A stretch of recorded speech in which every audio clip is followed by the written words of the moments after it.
Please നിങ്ങൾ manage ഒന്ന് പറയുന്നത് പ്ലീസ് ഒന്ന് പ്രകോപിക്കല്ലേ പ്ലീസ് പ്രകോപിക്കല്ലേ പ്ലീസ് പ്രകോപിക്കല്ലേ പ്ലീസ് ഒന്ന് പ്ലീസ് നമ്മളെ പറയും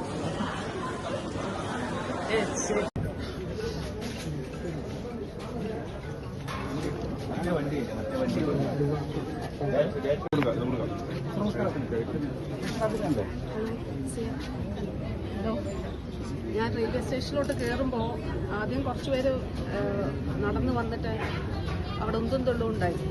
പക്ഷെ എനിക്കിപ്പോൾ പക്ഷെ ഞാൻ നടന്നു വന്നപ്പോൾ എനിക്ക് കഴുത്താനൊരു അത് 2 വിഭാഗക്കാർ വന്നു.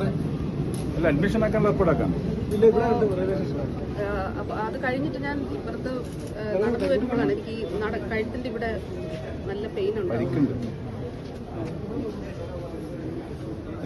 അഡ്മിഷൻ ഹോസ്പിറ്റലിലേക്ക് പോട്ടെ. പരിക്കുണ്ട്. ശരി ശരി ഞാൻ കേൾക്കാനോ വിളിച്ചോടെ റെയിൽവേ സ്റ്റേഷനിലാണ്.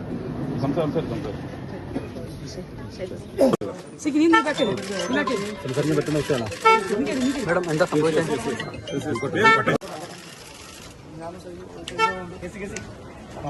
മിനിസ്റ്ററുടെ കഴുത്തിന് പരിക്കുണ്ട്. മിനിസ്റ്റർ ഇപ്പം ഈ ട്രെയിനിൽ സഞ്ചരിക്കേണ്ട എന്റെ കൂടെ മിനിസ്റ്റർക്ക് പരിക്കേറ്റിരിക്കുകയാണ്. അപ്പോൾ മിനിസ്റ്റർ ഇപ്പം അഡ്മിറ്റ് ചെയ്യാൻ പോകും. ഈ പ്രതിഷേധത്തിന്റെ ഭാഗമായി വന്ന പ്രതിഷേധം എന്ന് പറഞ്ഞാൽ പ്രതിഷേധിക്കുക. ഞങ്ങൾക്ക് പ്രതിഷേധിച്ചു. പക്ഷേ കയ്യേറ്റം ചെയ്യാന്ന് ശരിയല്ലല്ലോ ജനാധിപത്യം.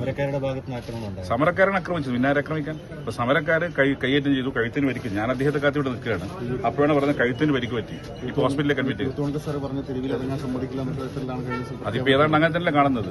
മന്ത്രിമാർക്കെതിരെ കരിങ്കൊടിയും സമരവും നടത്തിയ ആൾക്കാരാണ് നമ്മളൊക്കെ അതിന്റെ പ്രൊഡക്ട്സായി വന്ന ആൾക്കാരാണ്. പക്ഷേ ഈ രീതിയിൽ മന്ത്രിയെ കയ്യേറ്റം ചെയ്യുന്നത് ജനാധിപത്യത്തിന് ഭൂഷണമല്ല. അത് അപലപിക്കപ്പെടേണ്ടതാണ്. ഇവരെ ഇപ്പം അഡ്മിറ്റ് ചെയ്യണം.